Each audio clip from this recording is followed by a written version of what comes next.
Americans for Fair Taxation presents the Weekly Chairman's Report, written by Steve Hayes, president of Americans for Fair Taxation, and recorded by Bob Paxton, a volunteer with the Florida FAIRtax Educational Association. And now, this week's Chairman's Report. Hello, I'm Bob Paxton with the AFFT Chairman's Report for Friday, October 7th, 2022.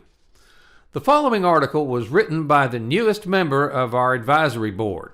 Professor David Kendall earned his Ph.D. in economics from North Carolina State University, and he's now professor of economics and finance at the University of Virginia's College at Wise.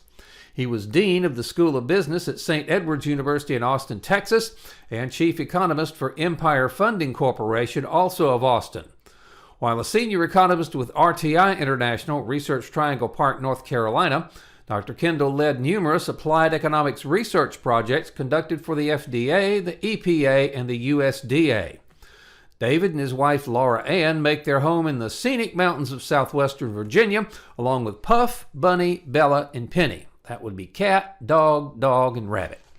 So, why has the fair tax not become law? By David Kendall. I first learned about the fair tax and the FAIRtax Act in 2004 when I began teaching public finance economics for the University of Virginia's College at Wise. In 2005, I authored an open letter to the president advocating for the fair tax, a letter that was co-signed by 80 professional economists, including Nobel Prize recipient Vernon Smith. The letter was mailed by Americans for Fair Taxation to President George W. Bush, to every member of the House and Senate, and every member of the President's Advisory Panel on Tax Reform. Since then, I have continued to advocate for passing the FAIRtax Act, and every year I teach my public finance students about the bill. Now, even though many economists agree that a national retail sales tax has great merit, most of them say they do not advocate for the FAIRtax Act because they think political reality dictates that it can never become law. Some even ask me why I continue to waste my time on it.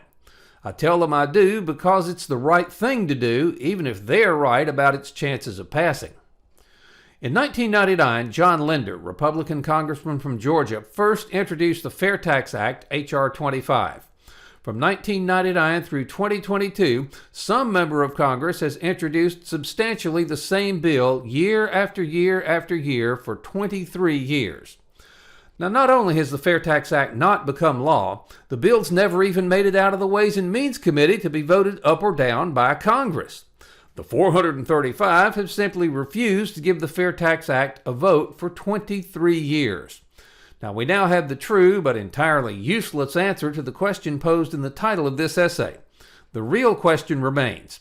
Now, the real question has two parts. One, why has Congress refused to even vote on the FAIRtax Act? And two, why have we the people not insisted that Congress at least vote on the bill?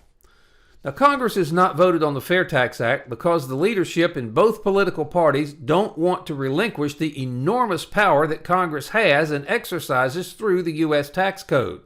We the people have not insisted that Congress at least vote on the bill because we advocates for the fair tax have not been effective in persuading enough people to care about the enormous, harmful travesty that is the U.S. tax code. These are the simple, straightforward answers, but let's dig a bit deeper.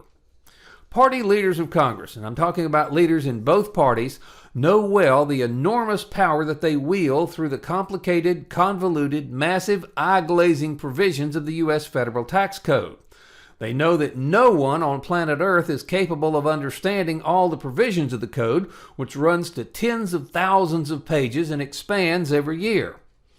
They know that the code gives powerful members of Congress what amounts to practically unlimited ability to help their friends and hinder their foes using what economists call tax preferences, which some other people call tax loopholes. They also know that we the people have always been placated by vows that every 3 to 5 years or so we're going to fix and simplify the U.S. federal tax code, and they know that most Americans feel helpless to do anything about it.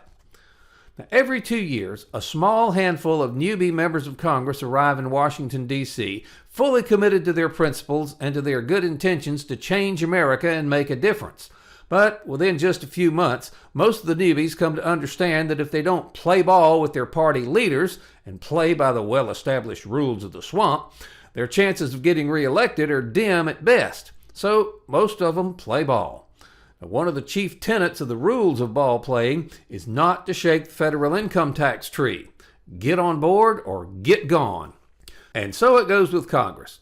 If the FAIRtax Act is ever to get an up or down vote, members of Congress will have to be dragged kicking and screaming by the electorate to take that vote. For just as Congress will never vote for term limits on themselves unless the voters force them to do it, so they will also never vote to relinquish the unimaginable power they derive from the U.S. tax code. We the people can and have sometimes dragged members of Congress kicking and screaming to change the law of the land, but not through ordinary lawmaking. The process of ordinary, routine lawmaking does not permit we the people to have a full-throated voice. And yet, on rare occasions, for truly important issues, we the people have accomplished the dragging via amendments to the Constitution. Such occasions are rare, though, because without leadership, we the people can accomplish very little. Now, some may point out that we have the ballot box. Well, that's true, we do, but the ballot box is quite ineffective for changing the law of the land. The ballot box merely allows us to replace a handful of scoundrels every 2 years with what typically turns out to be a different handful of scoundrels. History attests to that fact. Every 2 years, the ballot box returns around 97% of incumbents to Congress. The handful of newbies is small indeed. Without leadership, Congress will never be dragged kicking and screaming to abolish the U.S. tax code and replace it with the FAIRtax. Such leadership has not and will not likely be the leadership of Americans for Fair Taxation or any other tax advocacy organization. Such leadership will almost certainly have to come in the form of a candidate for President of the United States, or at the very least, Speaker of the House. Moreover, such leadership will not persuade we the people to back the FAIRtax by using the litany of technical arguments already present and easily found on the website fairtax.org. Now, AFFT has done a marvelous job explaining provisions of the FAIRtax Act, and they've also done a marvelous job explaining how adoption of the FAIRtax would be beneficial for a very large majority of American taxpayers. What we advocates of the FAIRtax have not done well is force Congress to vote on the bill. In 23 years, we have not convinced a candidate for president or convinced a Speaker of the House to take up the gauntlet and lead we the people to dragging Congress kicking and screaming to vote on the FAIRtax Act. I believe that if Congress were forced to vote on the FAIRtax Act, the bill would pass, which I believe is why party leaders in both parties have ensured for 23 years that no such vote is going to be taken. Now, how could an effective leader accomplish the very difficult goal of getting the FAIRtax Act passed? Not with charts and graphs, not with tables of data, not with economic analysis of the prospects of faster economic growth, not with explanations of how the prebate works to stave off the inherent regressivity of a sales tax. Nope, such information has long been available, but to no avail. An effective leader would have to use different tactics. That leader would hammer home how enormously unfair the U.S. tax code really is for a large majority of Americans. That leader would repeat over and over how tax preferences favor small special interest groups. That leader would tell real-world stories of how the massive underground economy evades taxation altogether. That leader would show how it is that the U.S. tax code favors the rich and powerful at the expense of average taxpayers who have no power to avoid the burden of the income tax. That leader would explain how annual and monthly changes to the implementation of the code via the power of the bureaucratic IRS do indeed retard economic growth by keeping commerce in a continuing state of change and flux regarding the tax law. Businesses hate uncertainty, and changes to the U.S. tax code generate uncertainty. Never mind about raising more money for more economic research. No amount of economic research will persuade we the people to insist that the FAIRtax Act be given a vote.